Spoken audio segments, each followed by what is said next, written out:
Denise Sampey, bonjour. Bonjour. Vous êtes donc vice-présidente en charge de l'éducation, des sports, de la jeunesse au Conseil général des Pyrénées-Atlantiques. Oui, tout à fait. En tant que vice-présidente, la délégation peut vous sembler énorme. Donc, je suis spécifiquement chargée de l'éducation et je travaille avec des collègues élus, conseillers départementaux, qui, eux, ont en charge spécifiquement la politique jeunesse et sport et la politique culturelle. Alors, nous sommes sur Eidos 64, qui est le forum des pratiques numériques pour l'éducation. Un petit rappel sur le département, combien d'établissements, une petite politique sur le numérique depuis quelques années, qui est assez conséquente. C'est quoi le cadrage du département ? Alors, je crois que nous sommes un département, je dirais, pionnier et un des départements de France avec une politique très volontariste en termes de numérique et de dotation à nos établissements scolaires, à nos 48 collèges publics, bientôt 49 puisque nous ouvrirons bientôt le collège innovant sur Pau. Donc, une volonté politique très volontariste, très déterminée, d'offrir la possibilité à la fois à nos collégiens de pouvoir bénéficier d'outils numériques et à la fois aux enseignants de nos collèges, bien sûr, d'utiliser ces matériels.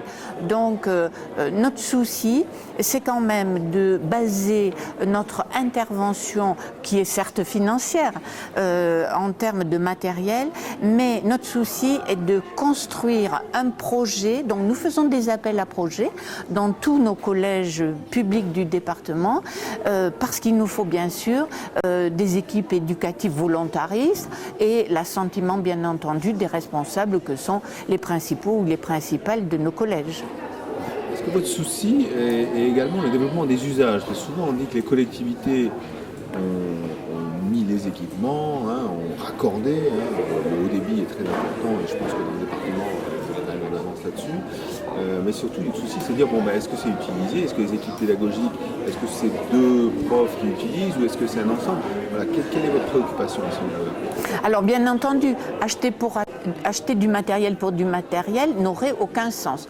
Donc nous avons connecté en très haut débit tous nos collèges du département, dont tout le monde sait que nous sommes volontaristes pour acheter du matériel, mais si nous ne travaillons pas sur les usages, cela n'aurait aucun sens parce que nos équipes éducatives ne pourraient pas utiliser les matériels. Donc là, nous travaillons avec notre bras armé du département, qui est l'agence du numérique et dont le président est Nicolas Patriarche, pour justement permettre le développement de ces usages et travailler. Donc les équipes de l'ADN, de l'agence du numérique, travaillent au plus près des équipes éducatives dans nos collèges pour justement que le projet que chacun veut avoir dans son collège puisse correspondre aux attentes, parce que nous savons tous que s'il n'y a pas des équipes volontaristes pour faire vivre ces usages, ces matériels à travers ces usages,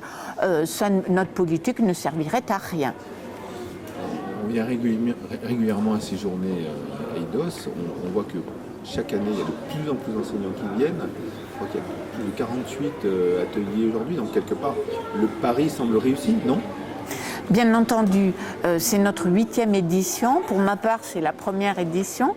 Mais je crois que nous pouvons tous être très satisfaits parce qu'effectivement, les enseignants ont parfois un peu d'informations du côté éducation nationale, mais ils sont très en recherche et en demande de la formation et de l'information. Et nous considérons qu'il est aussi de notre devoir, du conseil départemental, de pouvoir offrir à ces enseignants la possibilité d'une journée comme celle-là, la journée à Eidos, qui à la fois rassemble et fait intervenir des spécialistes, nous le voyons ce matin, mais également donne aux enseignants la possibilité d'échanger entre eux. Et c'est très important parce que tous les collèges ne sont pas au même niveau. Et ces échanges, ces témoignages, je trouve que c'est extraordinaire, très important. Et là, je trouve que le conseil départemental est vraiment dans son rôle de synergie entre éducation nationale et compétences du conseil départemental. Et vraiment, je suis très heureuse, très satisfaite.